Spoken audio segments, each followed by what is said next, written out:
Of Antarctica, and our photographer is Stephen Johnson. He lives in Pacifica. He has a studio in Pacifica, and he's actually been to Antarctica, what, how many times? Four times. Wow.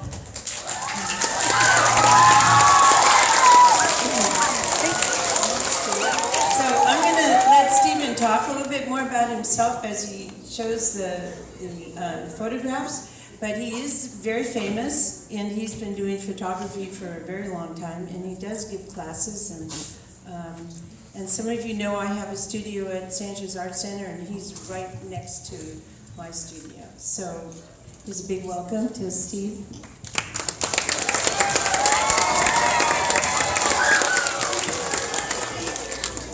Thanks, Sheila. Thanks to all you for welcoming me this morning. All these smiley faces. It's great to see you all. Thanks for letting me come talk to you about some of the stuff I do. It's an honor. So I'm a photographer. It's what I've done for all of my work life. And that involves all sorts of things. So it involves going out and taking pictures in different places around the world. It involves talking about what I do. It involves making prints and then selling them to galleries and to people to put on their walls, writing articles for magazines, doing lectures around the world, and almost anything else I can think of to make use of the photography and the experiences to earn my living and to go on ever more adventures. You know, you applauded when Sheila said I'd been to Antarctica 4 times. I could get up going, yeah, that's incredible, because it is kind of incredible to get to go to Antarctica. Do you know where Antarctica is? Yeah. It's kind of like, we think of it as the bottom of the earth because we call it the South Pole, right? It's a long ways away. It's about 8,000 miles, 6 to 8,000 miles from here. And in order to even get there, I have to fly across the United States and pick up a plane to fly to Buenos Aires, Argentina, in South America, and then fly on another plane to the southern tip of South America, to the southernmost city in the world called Ushuaia, Argentina. And then most people get on a boat, a big boat, to go across the Drake's Passage to the Antarctic Peninsula. So that's how I've gotten there. It usually takes about 2 days to get down there, and it seems like 2 weeks to get back, but it's only because you're so tired at the end of being down there. So I'm going to tell you a little bit about some of my trips and a little bit about the place, and then I want you to be able to ask questions. Does that sound okay? And thanks for letting me come talk to you today. So I've made 4 trips down. All of the trips have gotten me down there because I was teaching photography. So I've never had to pay for one of my trips. They pay me to go down. And that's one of the reasons I never imagined I'd get to go, because the trips cost about $15,000 to go down. And that's a lot of money. Many people that go end up saving for, this is their one big trip in their lifetime. And so when I'm going down there and teaching, that makes it even more important that I do a really good job for them, because it's cost people a lot of money and time to get down there. And I didn't think I would go after that last trip in 2009, but about this time last year I got asked if I would go over Christmas time this last year. So I was in Antarctica for Christmas. I was kind of a long ways away from home though too. And the first times I went down there, there was barely any ability to get email. This time on the ship, I had wireless web, and I actually got to talk to my daughter on the phone from Antarctica on Christmas Day. And so it's amazing how good all the technology's getting. So that's Antarctica there. We'll be looking at some closer maps in just a second. When I go there, we land on different islands and get to walk around. I'm walking next to a glacier right there. And we also ride around the different islands and waterways in boats. The big inflatable boats are called Zodiacs. Okay. And here's a map of Antarctica. This is the Antarctic Peninsula here that sticks out towards South America, which is right here. Now, you see all these different marks on it. That's because different countries have different zones of influence. Nobody owns Antarctica. Or maybe I could say it a different way. We all own Antarctica, but in the way we think of the Earth and its resources, none of us really own it. It's all sort of in trust for us all to care for and help learn about. And Antarctica has been set up as a place of research and to maintain its pristine qualities. Obviously, people didn't settle there because it's so cold and inhospitable to humans, but who knows what might have happened before the last ice age. There might have been people traveling there, and it's beyond our record of history, and we don't even know about it. The first explorers to really go there that we know about were in the late 19th century. Have you ever heard about the Shackleton expedition? Yeah, well, didn't go too well for them. They got stuck in the ice, their ship broke apart. They built a cabin out of the remnants of the ship, stayed on the island a whole winter, and then took one of their little boats and sailed 800 miles across the ocean to get to South Georgia Island to get help so that the captain, Edward Shackleton, could go back and rescue his crew. And nobody died in that expedition, and by any definition, everybody should have. But they were very strong-willed people, and they really persevered and saved themselves. Then Shackleton went back a year later and died. So it's crazy what people end up doing sometimes. Most of the visitation to Antarctica is along the peninsula here. It's set up under a treaty that a number of countries have signed so that the area should be used for peaceful purposes only. Scientific investigation, exchange of information, no nuclear devices at all, and it's about education and research. The only tourism that's really allowed is along the peninsula sticking up here, and most of that's by cruise ship. The continent actually looks like a bigger place of land than it is, because so much of it is actually ice-covered ocean. All in through here, there is in fact big underwater areas that if the ice melted away, it would turn Antarctica into a lot of islands, not the big continent that we think of it as. This is the nearest part to land, the southern tip of South America. This is where all of my visits have been. Okay.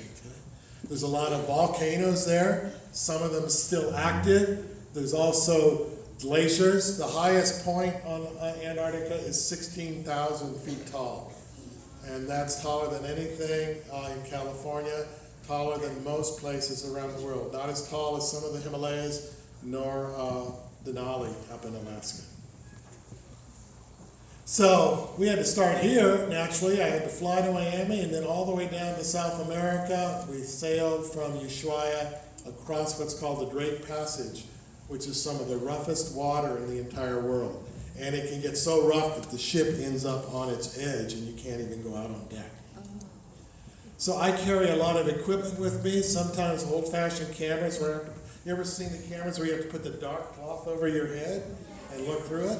Well, that's what that camera is. I have to actually go under a dark cloth to see what I'm doing, but then as you see, I'm doing it with a digital camera, so I'm actually controlling it with my computer in Antarctica. That was a trip, to have my own computer controlling my photography in Antarctica. So I'm just going to show you a few pictures from different things that go on there. This is a big, massive glacier on the side of a mountain. It's all cracked because the ice keeps moving. It gets so heavy that it can't stay in one place, and it becomes rivers of ice. Even though they move so slow, you can't see anything move at all until it crashes off of an edge like these fractures here and hits the water. Icebergs come in all sorts of weird shapes and sizes, from spires like this to moving pieces that are constantly hitting each other. And this one, when we came around the bend and saw it, we couldn't believe what we saw. I think I'll hold questions till the end if that's okay. Is that okay? Okay. Well, it's like an arch, isn't it? But nobody carved that. That's all made by the earth itself, and water and wind and salty water and ice breaking.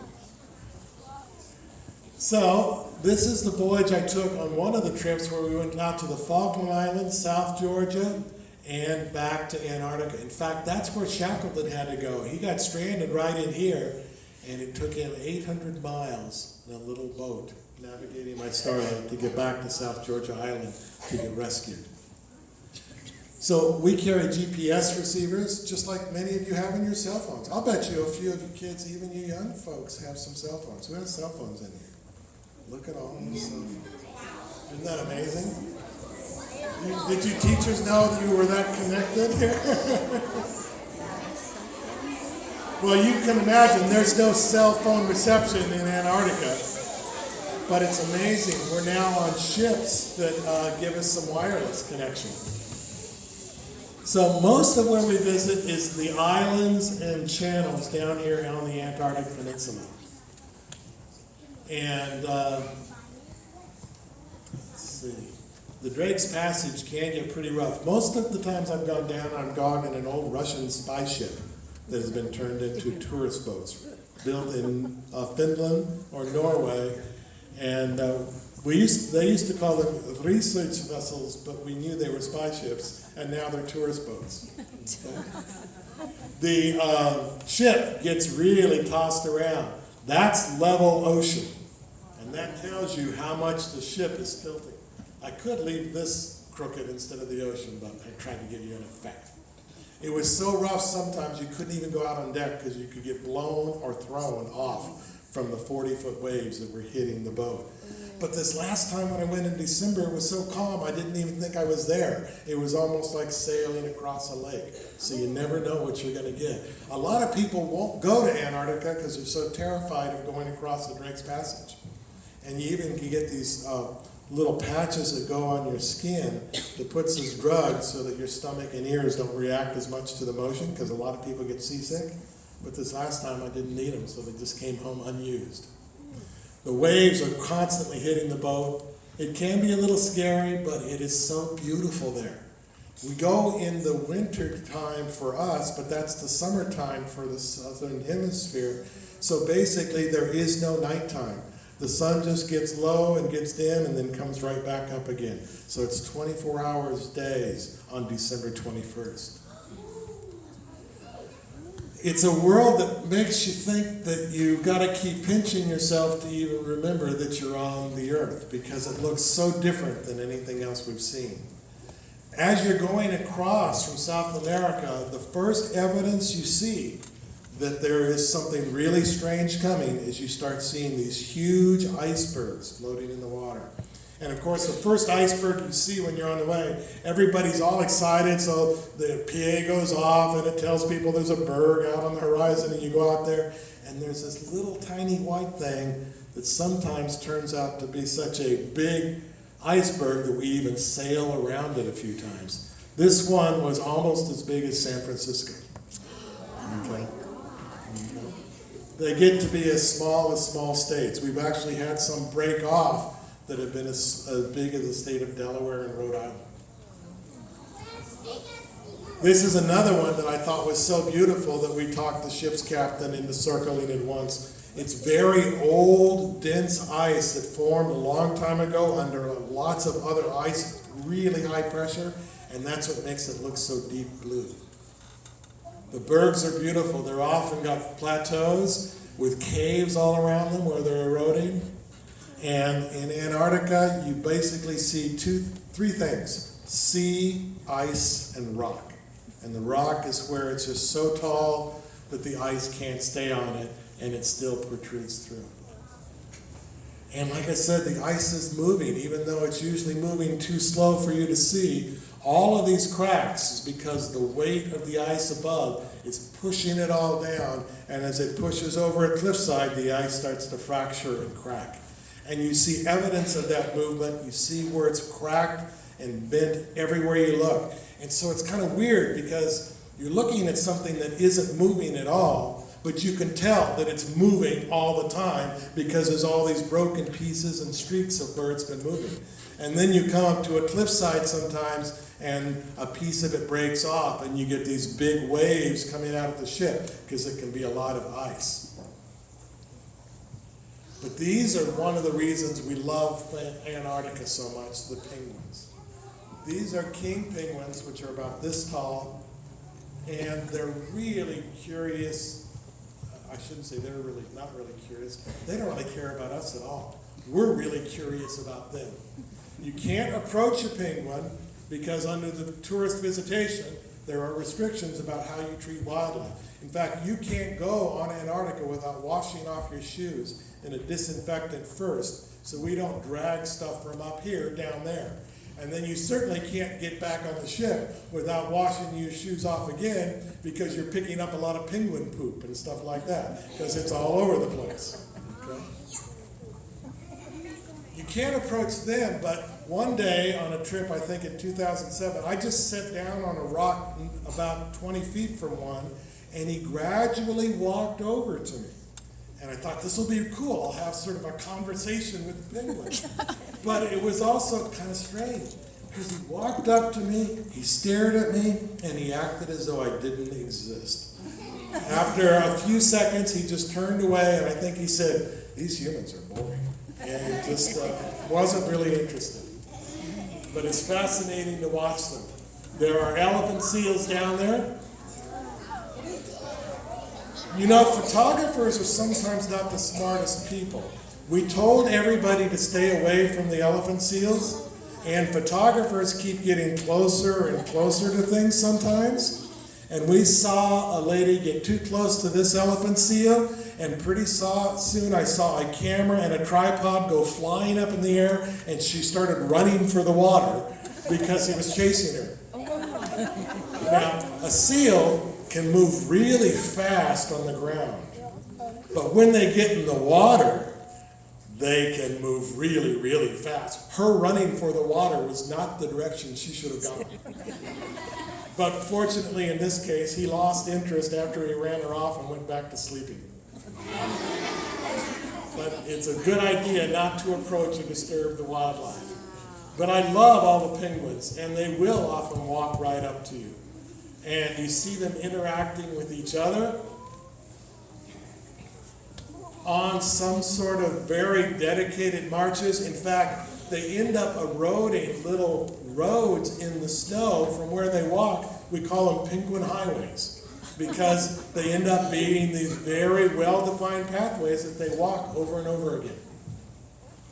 This one literally walked right up to me while I was on next to a little cliffside, so his feet were right about at eye level, and I couldn't resist the photograph.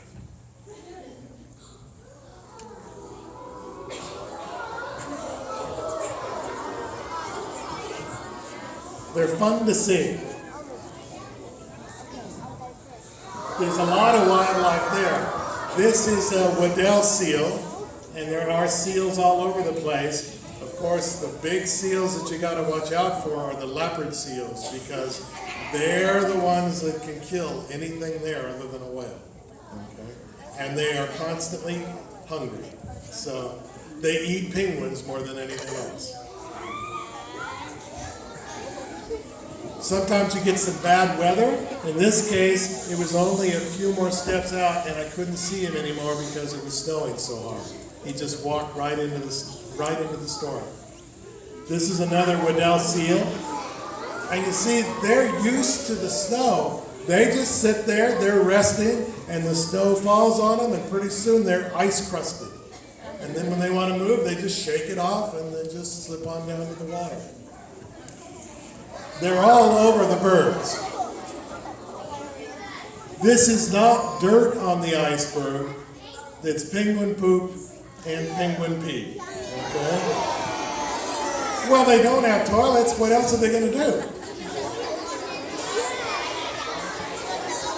And people complain sometimes because it doesn't smell very good there because of all the penguin pee and poop. But I try to remind people, if we didn't have our toilets, we wouldn't smell very good either, would we? But there's also whales.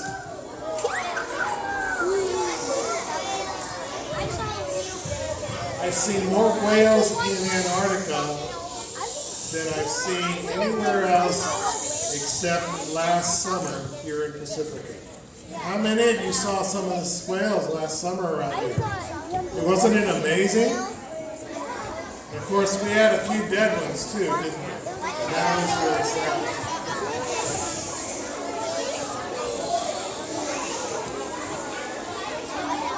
Well, when you're on the boat, and whales are one of the things you notice above almost anything else because we're so drawn to them. So when one comes up close to the boat, so you can really get a look at it, everybody gets on deck. And they often just swim alongside you and just stay with the boat.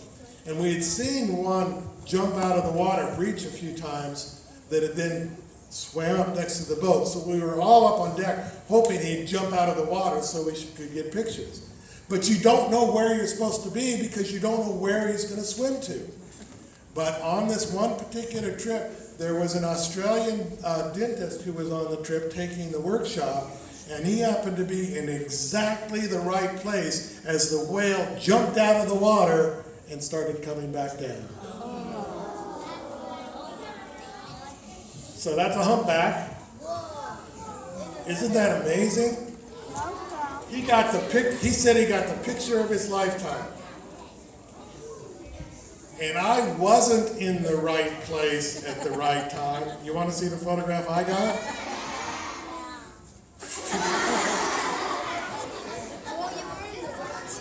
By the time I got my camera turned around and pointed, he was already hitting the water.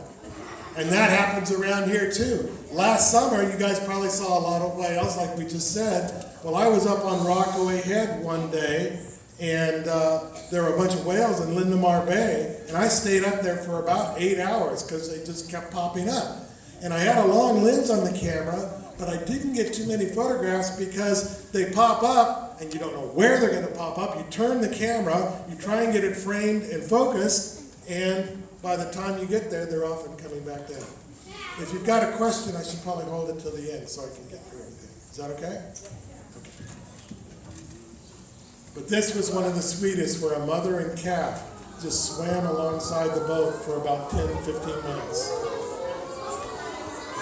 You also can see in this picture how long the flippers are. The flippers on the humpback whales are the longest limb that any mammal has, and the longest flipper that any fish has. They're not a fish, but nonetheless. They're a third of the length of the whole body. Have you ever seen them out here when they go on their sides and they stick the flipper up into the air and then slap the water? Yeah. We don't know why they do that, but they clearly, the flippers are pretty important. I think they're playing, but I don't know.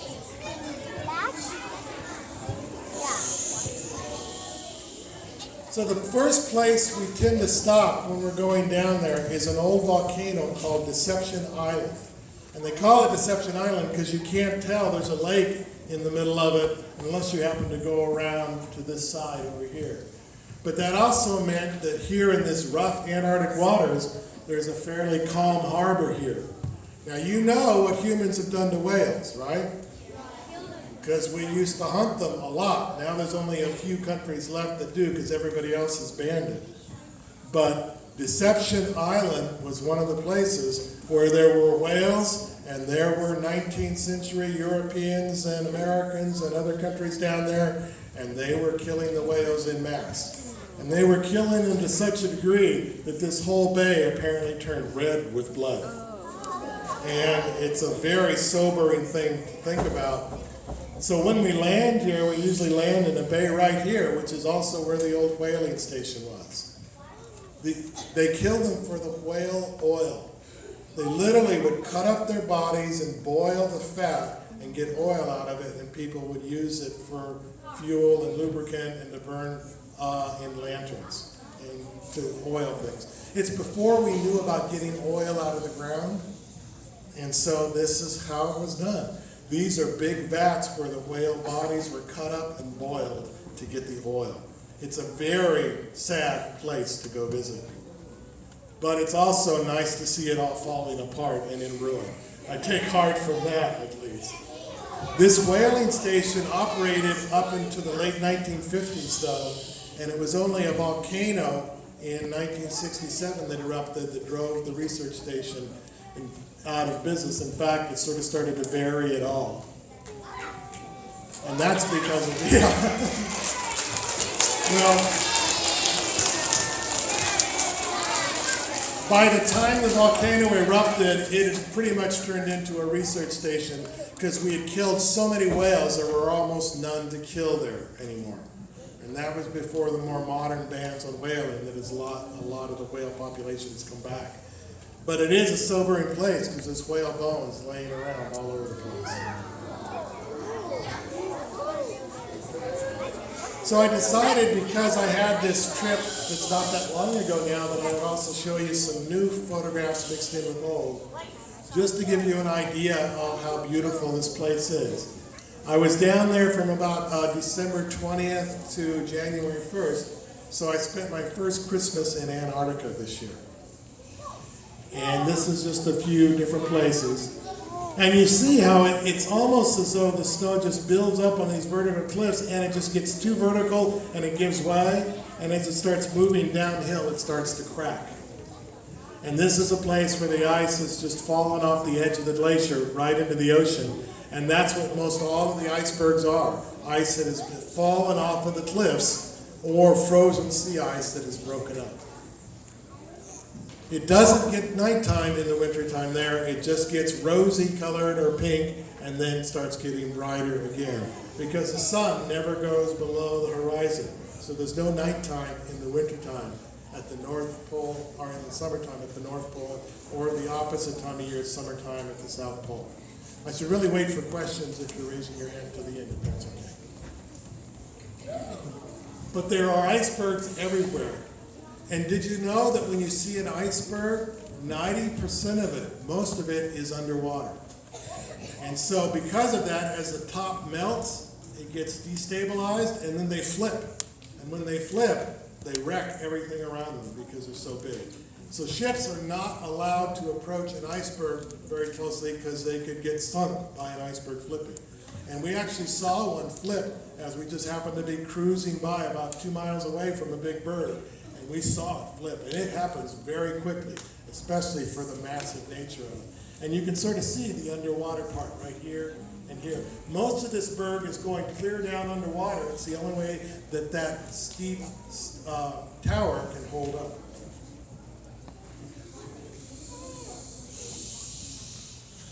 You see a lot of different beautiful effects. It's a wonderful place to photograph, but it can be a rough place where the winds are blowing, the salt is blowing, and the icebergs are getting pushed around. You can actually hear them creak sometimes just from their own internal fractures rubbing against each other as you sail past. This is one sunrise or sunset. I can't tell the difference. And you can see where it's dripping over the cliff edge. You can also see the old volcanic layers. This is in Deception Island and a broken off berg. This is where I'm walking alongside a broken glacier, and there's a crack up top where the sunlight's coming through, and by the time it's reaching this little open area here, it's turned green. This is where two bergs are about to hit each other, drifting very slowly. And you see there's icicles dripping off of these all the time. This is actually an ice arch. Do you remember that one I showed you a few minutes ago with all the columns? This is the arch in the middle of that column. And we decided we would float inside of it for a second to take pictures. And it was really not a very smart thing to do because those icebergs can collapse at any moment. But it was just us instructors on the boat, no students were on the boat, and we decided to risk, we said 15 seconds. We would drift in, take our photographs, and then get the hell out of there because it was not a smart thing to do to begin with. But if I hadn't been all ready to go, there would have been no time to get this photograph.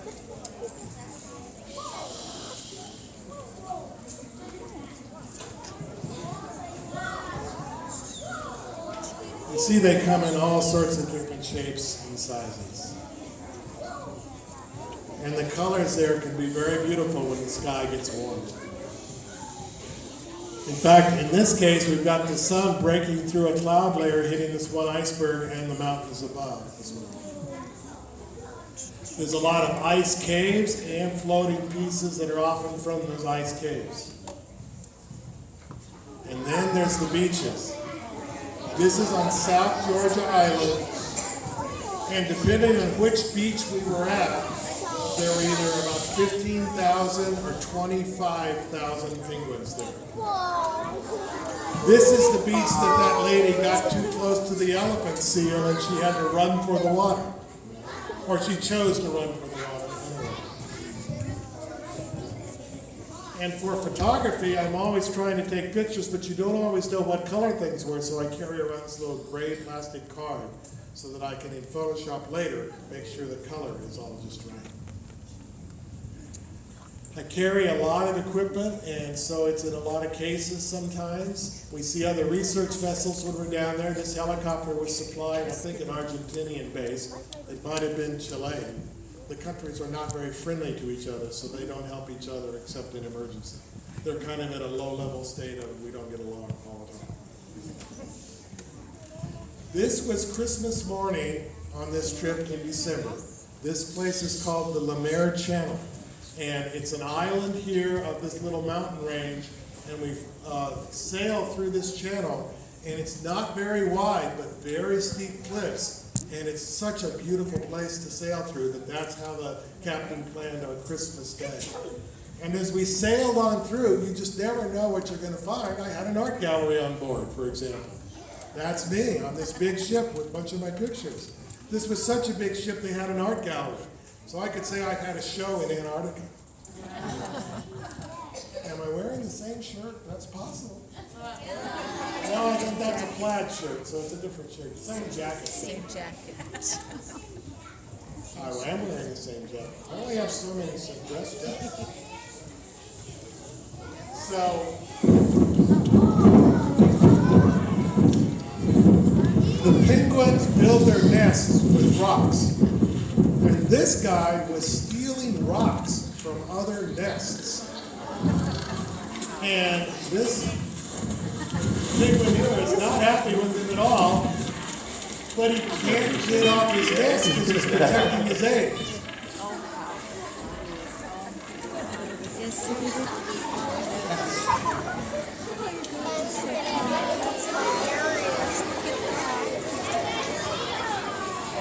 So we called him the rock thief. And the reason I took the video is because we were watching him do this and he just kept doing it and doing it and doing it.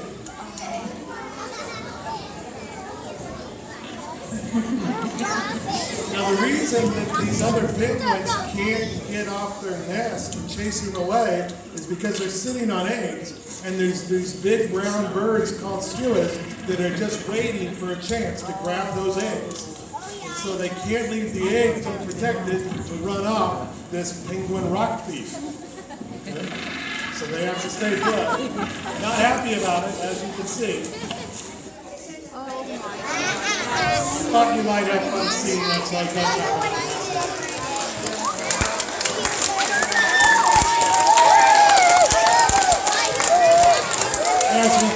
As we kept going through that Romero Channel, though, we started seeing all sorts of strange things. This was Christmas morning, remember? And we came around this one bend, and there seemed to be something on the ice below. And that's what was on the ice below.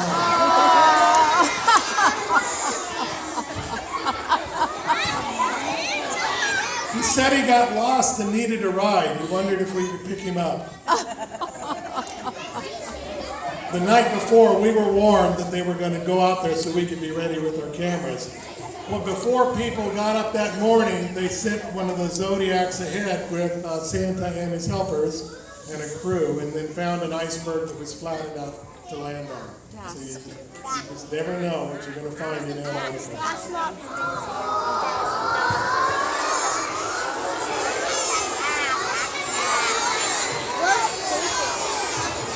This is one of the Adelie penguins, and there were both eggs and little hatchlings all over the place. Pretty cute, huh? These are seals. These seals are called crab-eater seals, but there are no crabs in Antarctica, and they don't eat them anyway. So we end up naming things kind of strangely sometimes. But you do see a lot of seals. You see, if you could scoot back away from the projector just a little bit, including the leopard seals. And you will cruise right past them, and they'll be sleeping on an iceberg or a little flat piece of ice. They're about 12 feet long, and like I said earlier, they eat everything but the whales, and they would eat you if you were in the water too.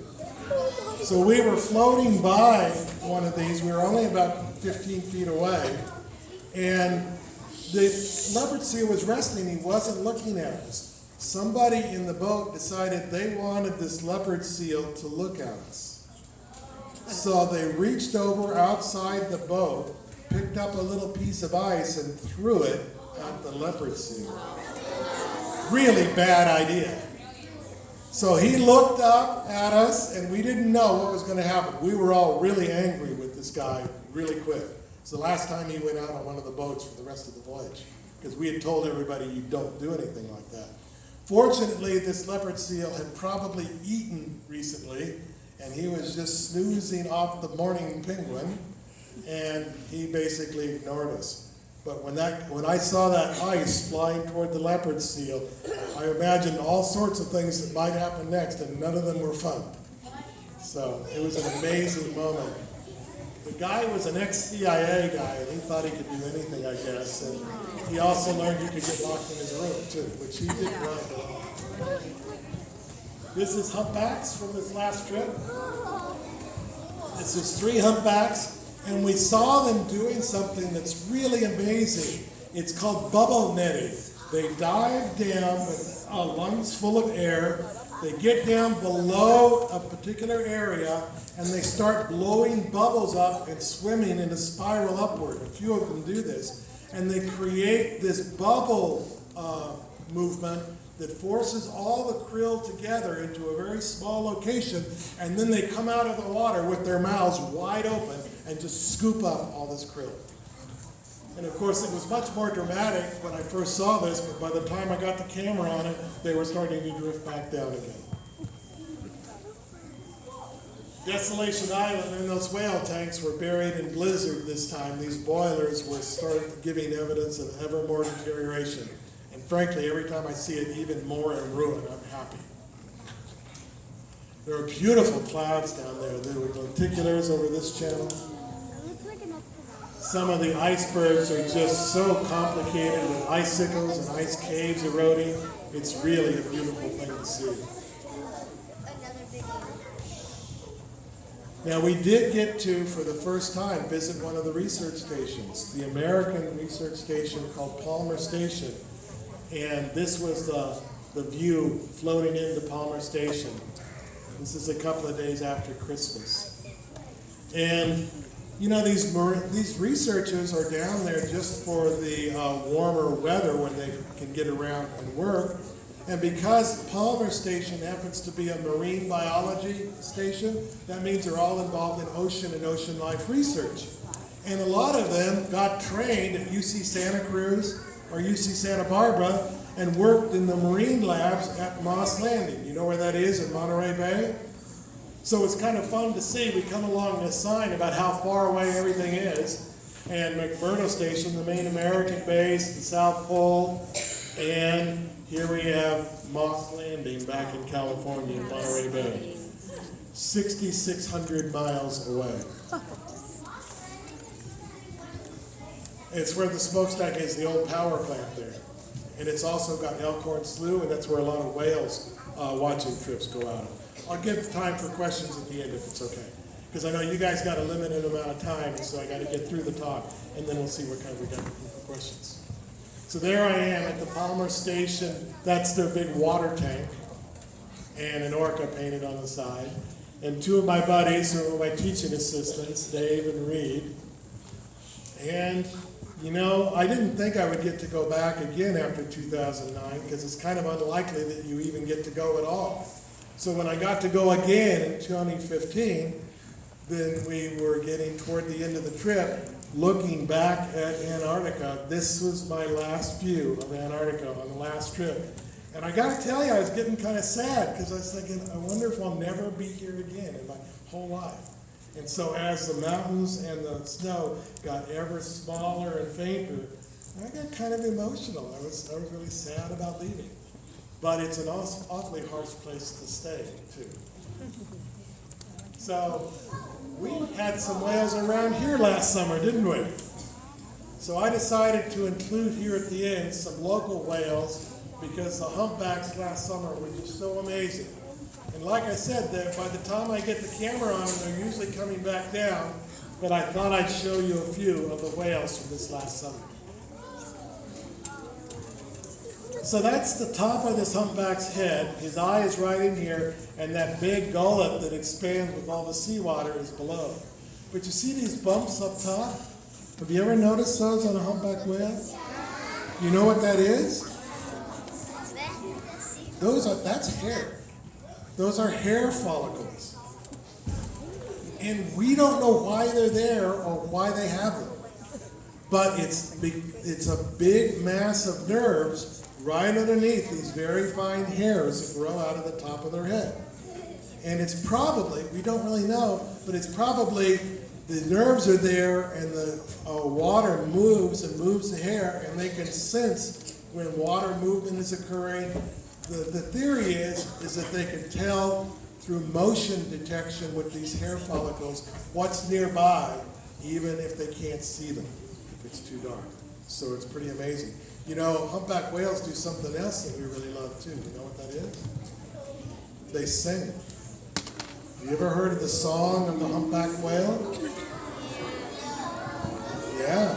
They make these singing noises, and it can go on for 40, 45 minutes.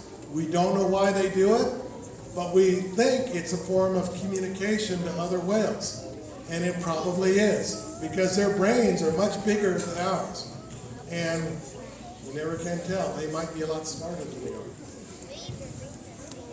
So I put this photograph in because, as you guys know, last summer we did see 3 dead whales wash up in Pacifica.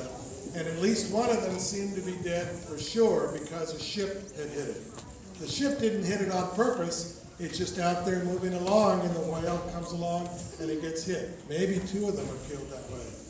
And so I was out at Muscle Rock one day, and I saw the ship out way off in the distance. You see him out here in the haze? And I managed to get the whale at least coming back down.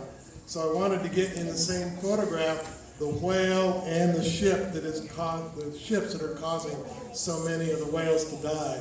But I never got one where I could still see the whale. But I kept trying, and I'll keep trying again.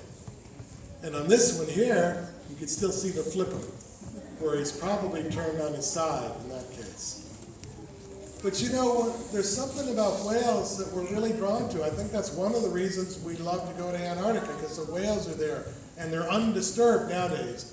If a Japanese or Icelandic whaling vessel comes near Antarctica, Sea Shepherd and other people are out there trying to run them off, because they're at least trying to keep them out of the Antarctic waters. But a lot of people have built up this really deep emotional connection with whales. And I thought one of the things I would show you today is my girlfriend Fiona has always loved whales so much that she started a series of paintings, and they just went up at the Grape in the Fog. So this is Fiona's painting of a mother humpback and her calf. So lots of different kinds of art forms get involved in reacting to these natural places like Antarctica. Photography is obviously only one of them. And if you want to go see it, the paintings are up all during May, and there's an opening next Friday night as well. This is at the Grape in the Fog at Rockaway Beach. So I do a lot of different kinds of photographs.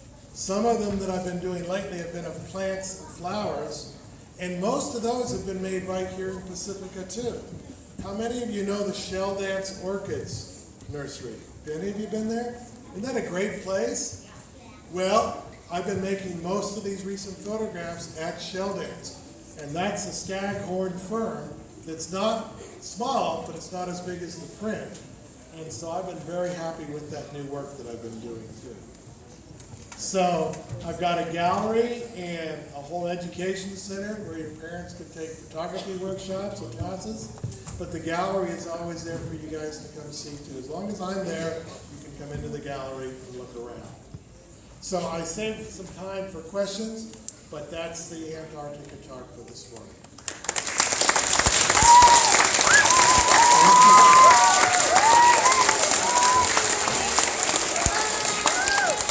Before I start taking any questions, it's important for me to tell all of you kids that it's important to me to be able to be here today.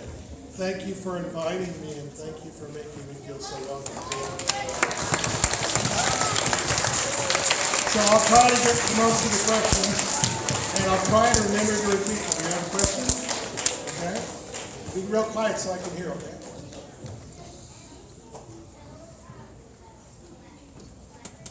Does anything hunt the leopard seal?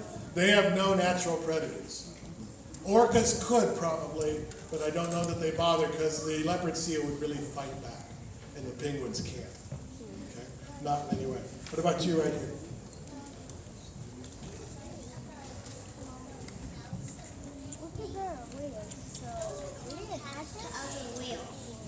He was saying the whale songs aren't contacts to other whales. I don't think we know that for sure, but it sure seems like that. What about you right here?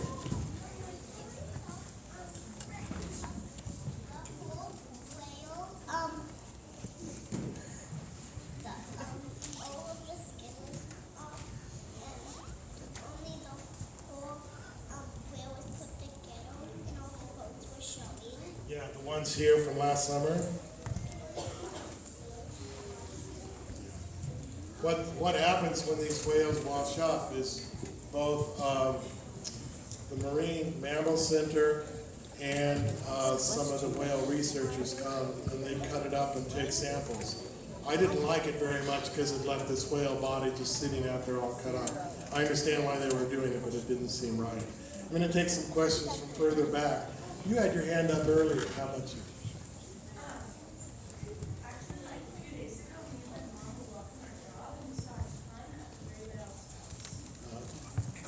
Yeah, how did you know they were gray whales?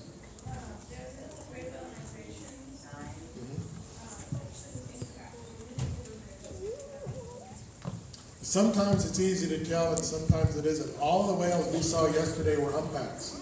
And we're still in the midst of the gray whale migration, but these happen to be humpbacks. So if you see the hump on their back, then you can sort of tell. What about you? The whales are the same size in Antarctica as they are here. They can be more than 60 feet long, and it depends on the species. I should probably take a question from here in the green shirt. Did you see any emperor penguins? No, the emperors are more inland than we go on the tourist ships. And the emperors are almost 5 feet tall. So they're the biggest penguins, but no, I've never seen one. Let's see, what about you right here? Okay, but chug this one, you guys. You guys got to be really quiet so I can hear the questions. I'm real bigger than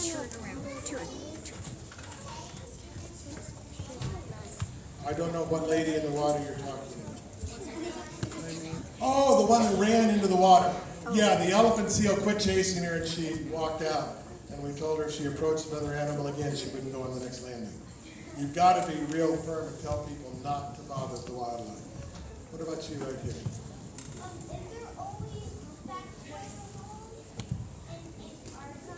I don't know if there are other whales other than humpbacks. There are certainly orcas, which is a whale, but I don't know if other whales go down into it. The only ones I've seen are in Antarctica have been humpbacks. There are probably other ones too. What about you in the white sweatshirt? Did you see humpback whales on all your trips? Every time I've gone to Antarctica, I've gotten to see humpback whales. Yeah, that's one of the great things about it. What about you right here? That's you in the black shirt. Yeah.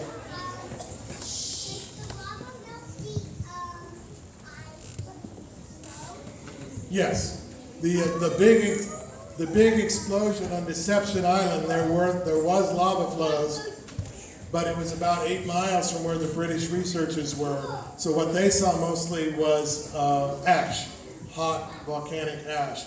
And for some reason that I don't understand, I guess lightning is almost unheard of in Antarctica. And they saw lightning storms because of all of the hot air moving into the sky. How about you in the yellow dress?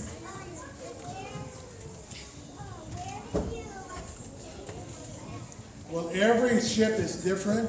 Usually, if it's one of those old Russian spy ships, they have crew cabins that you share a bunk with one other person. In this big ship I was on this time, it's a floating apartment building, and so there were nice homes on that, like in a big condo. But we had to stay in the crew quarters downstairs because there wasn't room for us. So it's usually in a crew quarter that people like photographers get to stay. How about another one from the back? How about you in the gray t-shirt?